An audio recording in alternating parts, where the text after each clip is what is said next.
सहना भवतु सहनौ भुनक्तु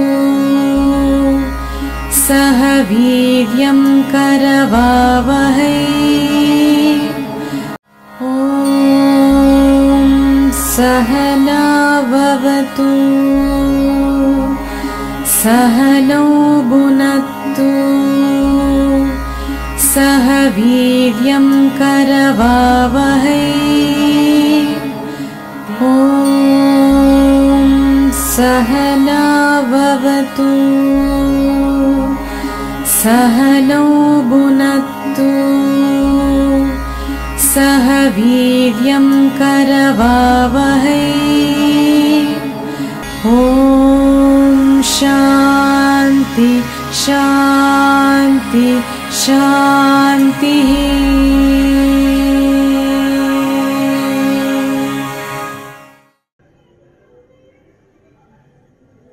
পূর্ব রং বাদ দিয়ে আমরা যা শিখেছি, চলুন সমস্ত ত্রুটিহীন ভাবে সেই সব অনুশীলন।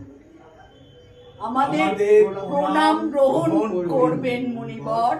প্রণাম। গুরুদেব, নাট্যশাস্ত্রের রচয়িতা আপনি। আমাদের কিছু প্রশ্ন ছিল, সেই জন্যই আমরা এখানে উপস্থিত। অনুমতি দিলাম, প্রশ্ন করুন। গুরুদেব, নাট্যশাস্ত্রের উৎপত্তি কিভাবে আর এর উদ্দেশ্যই বা কি? বাহ, এটি খুব ভালো প্রশ্ন। নাট্যশাস্ত্র শুধু নাটক বোঝাবার জন্য তৈরি হয়নি। নাট্যশাস্ত্র সমাজের মর্ম, জীবনের মর্ম বোঝাবার জন্যই তৈরি হয়েছে। ত্রেতা যুগে মানুষ লোভ, হিংসা এইসব ব্যাপারে লিপ্ত ছিল এবং তখন তারা নিজেদের মধ্যে, পরস্পরের মধ্যে অনেক যুদ্ধ, অনেক দ্বন্দ্ব করত।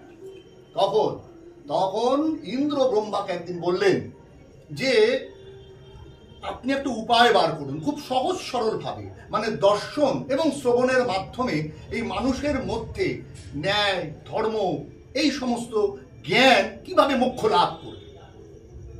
তাহলে গুরুদেব, ঋষিরা যে বেদ তৈরি করেছিলেন তাতেই তো রয়েছে জগতের রহস্য। তাহলে এই 4 বেদ বাদ দিয়ে আবার নতুন বেদের দরকার পড়লো কেন?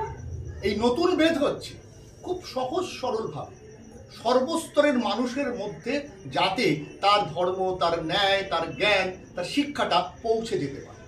তাই ব্রহ্মা এই 4 বেদ থেকে তার উপাদানগুলোকে নিয়েই তৈরি করেছিল এই নাট্যশাস্ত্র। 4 বেদ থেকে নেওয়া নাট্যশাস্ত্র কিভাবে?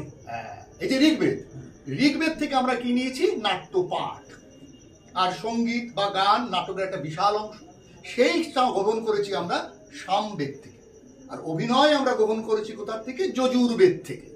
আর রস মানে নবরস, সেটা আমরা গ্রহণ করেছি অথর্ববেদ থেকে। এই 4 বেদ থেকেই কিন্তু তৈরি হয়েছে আমাদের এই পঞ্চম বেদ বা নাট্যশাস্ত্র। তাহলে গুরুদেব, আমাদের এই নাট্যশাস্ত্র কি শুধু দেবতাদের উদ্দেশ্যেই রচিত? না না না না না, দানবরা এই প্রশ্ন ব্রহ্মাকে করেছিলেন। ব্রহ্মা বলেছিলেন যে না, দানব, অসুর, দেবতা, সাধারণ মানুষ সবার শুভ এবং অশুভ কার্যের প্রতিফলনটাই হচ্ছে নাটক। এই নাটকের মাধ্যমে মানুষ শাস্ত্র, তার রস, তার ধর্ম সব কিছু উপলব্ধি করতে পারে। আসলে নাটকটা কি? নাটকটা হচ্ছে আমাদের যে সমস্ত দুঃখ, শোক, এই সমস্তগুলো আছে, সেগুলোকে একটা সান্ত্বনা দেওয়ার একটা প্রতিভা।